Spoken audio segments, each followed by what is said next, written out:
À quoi nous servons? Quel est notre rôle dans ce monde? Quelle est notre mission si mission il y a? Quel est notre rôle si rôle il y a? Est-ce que je suis finalement condamné, conçu pour pouvoir profiter des bienfaits de ce monde, ou est-ce qu'il y a quelque chose de plus profond qui se cache et qui résonne en moi ou ailleurs, dans une forme d'écho, sur lequel je suis censé être à l'écoute pour pouvoir enfin trouver la mission de mon existence? Et si tel est le cas, comment s'y prendre? Cette semaine, nous finissons le premier livre de la Torah, le livre Bereshit. Nous allons entrer, quand je dis cette semaine, c'est faux. Shabbat dernier, nous avons fini la parashat Vayechi, donc le dernier chapitre du Sefer Bereshit. Nous avons eu l'occasion pendant tout ce livre-là de découvrir Adam Arishon, d'abord la création du monde, puis la création de l'homme, Adam le premier homme, puis Noach, celui qui a vécu le déluge, puis Avraham, celui qui a découvert le Dieu, c'est-à-dire le monothéisme, un Dieu le grand architecte, j'ai envie de dire, qui dirige tout cela, son fils Yitzhak, son fils Yaakov, donc le petit-fils d'Avraham, le fils d'Yitzhak, Yaakov, qui lui-même aura plusieurs enfants, 12 tribus, plus une fille, Dina, et on commencera par Réhouven, Shimon, Lévi, etc. On finira par Yosef et Binyamin. Dans la parashat Vayechi, c'est juste après avoir eu Vaïgash, le frère qui était vendu, Yosef qui a été vendu par ses frères parce qu'il voulait se débarrasser de lui, il l'aimait pas trop comme on a pu voir dans le passé, et Yosef se retrouve roi d'Égypte, il leur annonce: je suis votre frère. Vayechi, le père, est revenu enfin, sachant que son fils n'était pas mort, le retrouver en Mitzraïm. Yaakov meurt dès le début de la paracha, il meurt, il quitte ce monde dès le début de la paracha de Vayechi, et on finira le pasuk: Vayamot Yosef ben mea ve'eser shanim vayachantu oto bemitzraïm vaisem ba'aron bemitzraïm vayachantu oto vaisem ba'aron bemitzraïm, pardon. Et c'est les derniers psukim où on découvre aussi la mort de Yosef, qui sera donc mis dans un cercueil égyptien, en Égypte, en Mitzraïm. Tout ça c'est bien beau, mais ça ne nous aide pas à comprendre ces questions fondamentales de l'existence. Ont-elles une signification réelle? Est-ce qu'on doit se les poser, ou est-ce qu'on doit se dire achetons un maximum d'appartements pour investir un maximum, gagner un maximum de loyer pour vivre, payer ses factures, se faire plaisir? On s'achètera une Audi, puis une Mercedes, puis une Porsche, et pourquoi pas une Rolls-Royce, comme j'ai pu voir cette semaine, la première Rolls-Royce à Netanya, c'était sympa. Quoi qu'il en soit, est-ce que c'est ça le but de la vie, ou est-ce qu'il y a des questions plus fondamentales? Pour une personne qui croit en la Torah, qui croit en ce texte qui est là pour nous diriger, je me suis posé cette question cette semaine. Finalement, en ce qui concerne la réussite, le succès, la victoire, et vous savez qu'on est en plein challenge de 300 vidéos en 50 semaines pour les 30 Chayalim que nous soutenons, que je soutiens à travers ce challenge. Un thème, la victoire. Pour ce sujet qui n'a pas quitté depuis maintenant un mois, j'ai un petit peu de retard, mais comme on a 50 semaines, il y aura de quoi largement rattraper, et plus que ça, le nombre de vidéos. Sachez aussi qu'il y a une partie sur TikTok, vous pouvez aussi me suivre sur TikTok, c'est pas un souci. Quoi qu'il en soit, je me suis posé cette question. Les personnages qu'on a cités ensemble et les principaux importants, c'est-à-dire depuis que le mot Israël existe, et le mot Israël existe à travers Yaakov qui va avoir ce combat avec l'ange d'Esav, d'accord, c'est-à-dire cet esprit malveillant, puisqu'Esav représente le frère jumeau de Yaakov, sous-entendu l'effet miroir, le jumeau c'est celui qu'on regarde et qui nous ressemble énormément, mais qui va pas qui nous ressemble énormément. Là on est face à un miroir de Yaakov, Esav, et pourtant il lui ressemble peut-être physiquement, certainement qu'il devait avoir des traits de physique très ressemblants, mais dans le quotidien c'était pas ça. Et le premier, après avoir combattu cet ange, cet esprit de Esav, et avoir gagné, qui s'appellera Israël, qui portera ce nom, c'est Yaakov. Donc on commence cette histoire avec Yaakov, on verra rapidement le premier roi finalement, Yosef, et d'autres personnages par la suite. On peut se demander, est-ce que ces êtres ont connu une forme de succès, de victoire? La réalité en est clairement que oui, puisque le texte ne se cache pas là-dessus. si on parle de Yaakov, pour démarrer sur une réflexion autour d'Israël, autour de ce que nous sommes, des Israélites, des Hébreux, nous descendons directement d'Yaakov, sans équivoque. D'accord ? Je sous-entends qu'Abraham, il avait quand même le fils Yitzhak, certes, mais il y avait aussi le fils Ishmaël, donc il y a encore une ambiguïté possible. Abraham, beaucoup disent que c'est le premier Hébreu, je n'ai aucune opposition là-dessus. Quand même, il a cette différence avec Yaakov, qu'il a eu un enfant qui s'est tourné vers un autre chemin. Yitzhak aura la même situation avec Yaakov et Esav, le frère jumeau de Yaakov, mais Yaakov n'aura pas d'enfants qui sortent de la direction, j'ai envie de dire ça comme ça, du chinour, de l'éducation du père. Donc tous ces enfants vont dans son chemin. Le chemin étant celui de la présence divine, de la foi, de la émouna, des préceptes même de la Torah, avant même que la Torah existe, sous-entendu le respect de la nature, des éléments fondamentaux de la vie, le respect de l'être humain aussi, et tout ce qui peut constituer la combinaison et les paramètres, j'ai envie de dire le théorème de l'univers que nous explique la Torah pour qu'on puisse mieux vivre dans ce monde. Yaakov l'exprimait clairement et avait réussi à finalement découvrir ce mariage parfait entre l'éducation de son grand-père Abraham et de son père Yitzhak, qui avaient tous les deux la même substantifique moelle, mais qui l'exprimaient différemment. On le sait, Abraham vers l'extérieur, Yitzhak vers l'intérieur. Yaakov avait réussi à trouver ce mariage parfait en unissant les deux. La question qui va se poser, c'est que dans cette notion de victoire, y a-t-il un élément commun à tous ces personnages ? Pour pouvoir avancer dans ce sens, j'ai fait un petit peu mon calcul et j'ai commencé un petit peu à étudier aussi la paracha de Vayechi et plus particulièrement la paracha qui nous parle de Yaakov, donc dans Vayechi, les passages qui nous parlent de Yaakov et de Yosef, et si hasard existe, la Haftara de Vayechi nous parle de David Améler, du roi David et de Shlomo. Ce qui est intéressant, c'est que d'une certaine manière, ce sont les 4 rois. Et vous allez voir, il va falloir faire preuve un peu d'imagination et d'ouverture d'esprit, les 4 rois d'Israël. Yaakov, c'est celui qui s'appelle Israël, c'est celui le premier, c'est celui qui va donner cette émulsion, permettre à Israël de sortir un petit peu d'une forme de Big Bang. Il n'y avait rien avant et tout d'un coup il y a cette notion-là, c'est lui qui fera hériter le terme d'Israël à ses enfants et au peuple par la suite. Yosef, lui, est aussi un roi, pas encore le roi d'Israël, le roi de la terre d'Israël, pas encore, ça sera le roi d'Égypte, d'accord, mais il va sauver ses frères et donc permettre par la suite la création de ce peuple, puisqu'en sauvant ses frères, entre autres Yehuda, dont nous tirons Yehudim, nous tirons le nom, le juif traduit, c'est en français, mais en hébreu c'est Yehudi, de la Yehudim, donc de Yehuda, le même Shoresh, très important. Cette notion-là est extrêmement importante. Et en sauvant donc ses frères, il va effectivement représenter une forme de royauté, Yosef. Ensuite, dans la Haftara, on découvre ces deux personnages. David, qui est officiellement le premier roi, mais le roi d'Israël, David, Melech, Israël, Chai Vekayam, celui qu'on présente comme étant le big roi d'Israël, et Shlomo, son fils, qui est donc celui qui n'aurait pas dû être roi. J'ai trouvé une corrélation assez exceptionnelle, et je voudrais vous la présenter, entre Yaakov, Yosef, David et Shlomo. Tout d'abord, ils ont tous acquis leurs droits de manière étonnante et subitement. C'est arrivé de manière très rapide. Même s'il y a eu peut-être une année qui s'est écoulée, mais qu'est-ce que c'est qu'une année quand on n'est pas censé avoir quoi que ce soit ? Yaakov, par exemple, n'aurait pas dû être l'aîné. Il n'aurait pas dû profiter de la bénédiction de Yitzhak. Certains commentateurs disent que oui, c'était l'aîné, c'est un calcul compliqué au moment de la conception, etc.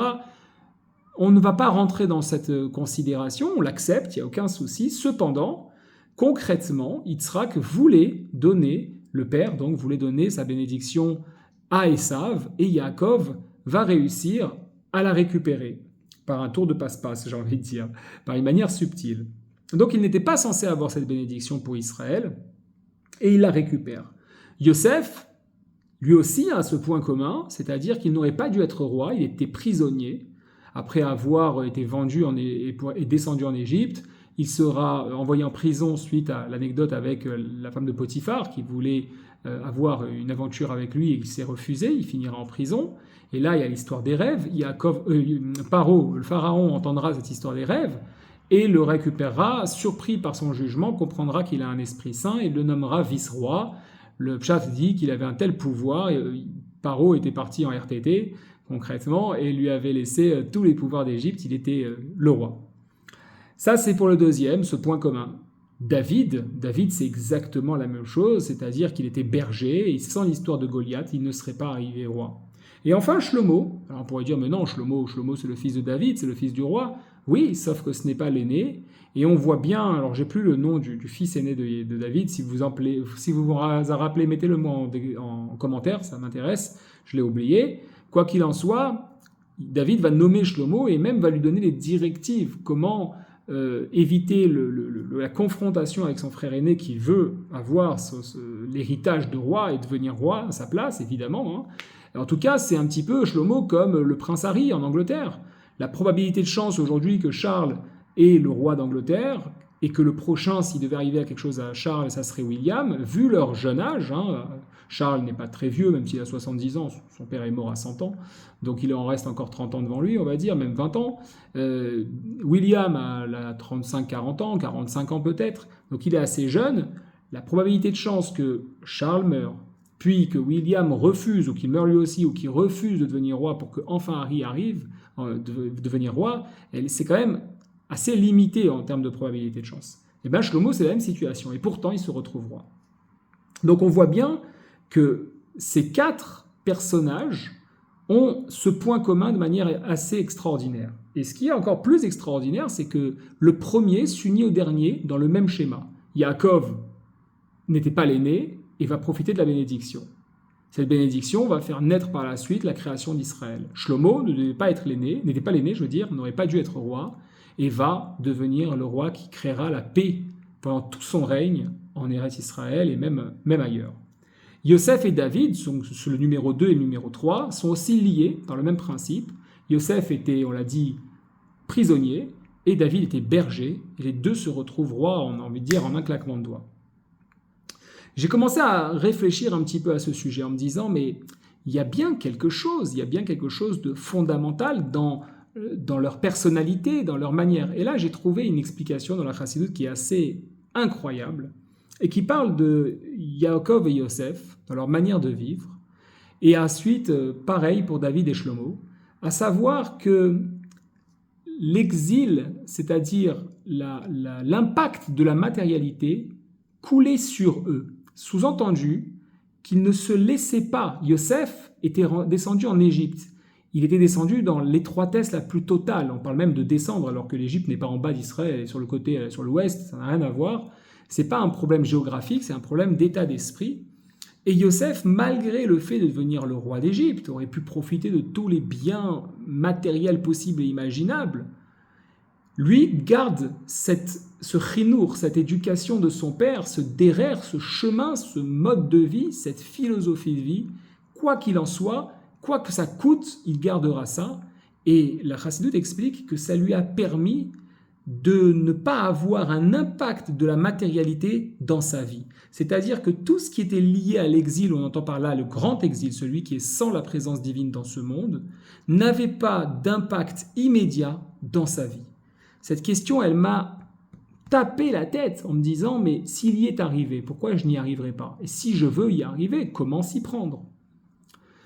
Je suis allé au bout de ce raisonnement en me disant, en ayant cette réflexion de me dire, finalement, ça sous-entend que lorsqu'il m'arrive quelque chose, et pas forcément une épreuve, l'épreuve, on le sait, elle est censée nous upgrader dans notre vie, nous donner un niveau plus élevé, nous permettre de mieux appréhender le futur, de mieux aider nos amis, ceux qui croisent nos chemins, pas forcément l'ami proche, même le camarade, même celui qui croise dans l'ascenseur notre chemin, de nous aider nous-mêmes, de grandir dans cette conscience et dans ce corps.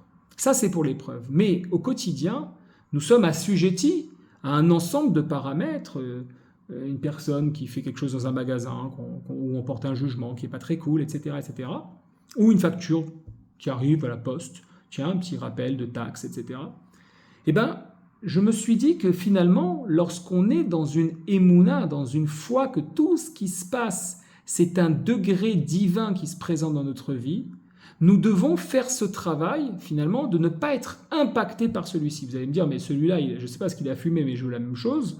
Je comprends, hein, pour l'instant, j'ai qu'un morceau de plastique à fumer, ça ne va pas vous aider de beaucoup, mais ce n'est pas grave. Il y a ce travail à réaliser, et plus c'est difficile, et plus c'est qu'on a une mission là-dessus, de pouvoir nous libérer, faire naître un flux, finalement, de pensées positives pour attirer la bénédiction, pour attirer ce qui va nous permettre de ne pas avoir un impact direct, ne pas être tributaire de ce qui peut se présenter, mais comprendre qu'on a un rôle à jouer. Le problème, c'est que tout ça, c'est des belles paroles. Comment j'y suis arrivé? Eh bien, en fait, c'est relativement simple. D'abord, j'ai commencé à faire une recherche de gematria. Vous savez que la valeur numérique de chaque mot a souvent un sens dans la Torah. Manque de bol pour moi, je n'ai pas trouvé grand-chose, et je m'explique. Yaakov, Yud, Aïn, Kouf, Bet, sa valeur numérique, c'est 182. Yosef, 156, donc déjà Yaakov, Yosef, je ne vois pas trop de points communs. David, c'est 14, et Shlomo, c'est 375. Autant dire qu'il n'y en a pas un seul qui se lit. Je suis allé un petit peu plus loin. Je me suis dit, allez, au point où j'en suis, dans mon délire, allons-y un peu plus loin. Yaakov, 182, on a dit. 1 plus 8 plus 2. Additionnons, ça fait 11. Yosef, 156. 1 plus 5 plus 6, ça fait 12. Ah tiens, il y a un début de suite. 11 et 12. David, 14. Bah d'accord, 11, 12, 14. Et Shlomo, 375, 3, 7 et 5, ça fait 15. Nous avons une suite qui est dérangée par quelque chose. 11, 12, 14, 15. Il nous manque le 13. Si, tant bien même, il y ait une logique dans ce raisonnement. Et là, pour aller un petit peu plus loin, je me suis dit, tiens, c'est intéressant parce que les deux premiers, Yaakov et Yosef, vivent avant la Torah. David et Shlomo vivent après Matan Torah, donc après le don de la Torah. Il y a une différence là-dessus. Qu'est-ce qui a changé? La fin du Sefer Bereshit, et nous entrons dans Shemot. Shemot, la naissance de Moshe. Moshe, lui, est venu ramener Dieu dans ce monde pour pouvoir montrer au monde que Dieu est là, qu'il existe, les 10 Makot, la traversée de la mer, etc., la sortie d'Égypte globale dans sa totalité, c'est énorme. Lui ramène le Echad, ramène l'unité qui permet la vie dans ce monde. Moshe, sa valeur numérique, c'est 345. 3 plus 4 plus 5, 12. Manque de bol. Mais si on lui rajoute l'unité d'Akadosh Baruch Hu, le Aleph, le 1, nous retrouvons 13. Nous avons donc pile poil entre Yaakov et Yosef, les deux premiers qui sont existants sans la Torah, et qui pratiquent, qui ont compris comment ça fonctionne, et qui représentent 11 et 12. David et Shlomo, 14 et 15. Entre les deux, nous avons Moshe, avec Akadosh Baruch Hu, qui est notre 13. Nous avons une suite complète, 11, 12, 13, 14, 15. Alors vous allez me dire, oui, mais ça c'est tout mignon. Mais où tu veux en venir, Charles? Qu'est-ce que tu veux nous dire par là?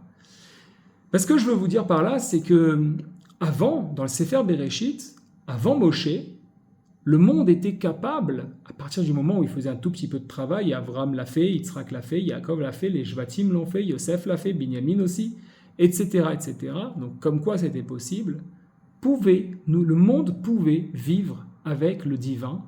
Il n'était pas aussi loin que ça depuis la création du monde, depuis Adam Arishon. Il se souvenait, puisque Noach avait récupéré l'éducation, le savoir d'Adam, l'avait transmis à Abraham, etc. Ils avaient gardé. À partir de ce moment-là, à la fin de Vayechi, il y a cette transition où on rentre en Égypte, en Mitzraïm, en étroitesse, Metzar. N'oubliez jamais que Mitzraïm n'est pas un lieu géographique, c'est un détail si c'est un lieu géographique. Ce qui est avant tout, c'est une situation où quand on nous met des œillets, comme les chevaux dans les charrettes ou dans les diligences, à l'époque, pour ne pas voir à droite et à gauche, on ne peut plus se concentrer, on est focus sur le seul point qu'on nous montre, mais on oublie que nos yeux ont un rayon de plus de 180, je crois, dans les 200 degrés chacun, ce qui nous donne un angle relativement élevé. Et forcément, Et bien, à force d'être dans cette étroitesse d'esprit, de corps, de vie, de mission, où c'est métro, boulot, dodo, où on nous inflige une vie qu'on n'a pas forcément souhaitée. J'écoutais sur Facebook vidéo tout à l'heure une femme qui était au bord des larmes en disant « Mais je ne comprends pas, en fait, le modèle qu'on nous propose, c'est d'avoir des enfants, de trouver un chéri déjà, puis d'avoir des enfants pour finalement payer quelqu'un qui s'occupe de notre enfant. Pourquoi ? Parce que si par malheur une femme disait, on lui pose la question à une soirée, qu'est-ce que tu fais ? Elle répondrait, je suis mère au foyer ou je m'occupe de mon enfant, c'est la risée. Parce que ça, c'est la société qu'on veut avoir aujourd'hui, qu'on a aujourd'hui, qui ne rétribue pas à sa juste valeur une femme qui décide de s'occuper de son enfant, comme un père, soit dit en passant. Ok ? Eh bien, ça, c'est le monde dans lequel nous sommes aujourd'hui, mais c'est effectivement des points communs avec l'Égypte de l'époque, sous-entendu qu'il y avait leur vision, cette étroitesse, et on avait difficilement la possibilité de s'en sortir. Ce que n'avait pas fait Yosef, celui qui a permis, une fois qu'il y a eu 210 ans d'Égypte, qu'on va pouvoir vivre maintenant à travers les parachutes qui viennent, et qui va descendre le divin, ou du moins, c'est vrai que dans ce cas-là, il faut dire les choses telles qu'elles sont, c'est le divin qui va appeler Moshe, d'accord, pour pouvoir lui dire « Allô, Coco, fais ce qu'il faut ». Évidemment, Coco, c'est une manière de parler, ne pensez pas que je manque de respect à Moshe Rabbeinu, bien au contraire. Fait ce qu'il faut pour libérer ce peuple, lui-même étant surprise, quoi qu'il en soit, il y a cet apport qui est fait. À savoir que quelle que soit votre situation, et c'est ça qui est important dans cette vidéo aujourd'hui, il y a une dimension qui est au-delà de ce qu'on peut percevoir. J'écoutais aussi, il y a quelques instants à peine, un scientifique. Qui était ce scientifique ? C'était l'assistant, j'ai oublié son nom, vous savez, de ce scientifique qui était handicapé, qui a énormément écrit sur le Big Bang, sur la création, etc. Et cet assistant qui l'a accompagné, Epstein, un truc comme ça, j'ai oublié son nom, pardon, mais là, il est tard. Cet assistant qui l'a accompagné disait « On en est arrivé à la conclusion que l'univers, dans son ensemble, et l'univers, c'est aussi l'espace qui est autour de moi, le temps qui est à l'intérieur de moi, la caméra tourne avec 22 minutes 16 secondes, ce temps-là, c'est l'univers. Ce n'est pas simplement les galaxies, les étoiles. Nous faisons partie d'une étoile, d'un système solaire, et dedans il y a des planètes, et ces planètes ont une matière, de l'herbe, de la terre, des océans, et ces océans ont aussi des poissons, et les poissons ont jusqu'à l'atome. Tout ça fait partie de l'univers. Et cet univers est tellement parfait, et constitué d'une manière tellement parfaite, permettant de donner la vie, et cette perfection dans toute chose, qu'il n'est pas possible d'imaginer qu'il n'y a pas de grand architecte, c'est le nom qu'ils lui ont donné, que j'ai souvent employé dans les vidéos. Et bien, de la même manière, Moshe Rabbeinu est venu apporter ce Echad, ce petit Aleph, cette chose insignifiante, un Aleph, qui représente le divin. C'est pas grand-chose. On avait la Gematria de Moshe 345, de Yaakov 182, de Shlomo 375. Mais Aleph, c'est pas grand-chose. Mais cette petite différence dans votre vie, elle fait toute la différence. Elle fait tout. Là-dessus, on s'ouvre sur une question qui est fondamentale. Comment s'y prendre ? Comment faire résonner le divin en nous ? Comment imaginer que ce petit Aleph de rien du tout, il fait partie de votre corps, il fait partie de votre esprit, il fait partie de votre travail, de votre famille, de votre table de salle à manger, de toute chose, de votre relation avec l'autre, avec votre épouse, avec votre mari, avec vos enfants. Il fait partie de la manière dont vous vous nourrissez, la manière dont vous faites votre sport. Comment on fait pour le réveiller, pour le vivre ? Évidemment, c'est un travail qui est conséquent, mais qui mérite l'effort. J'espère que j'aurai le bonheur de le partager dans une prochaine vidéo. Je vous souhaite une bonne soirée, une bonne semaine et à très bientôt.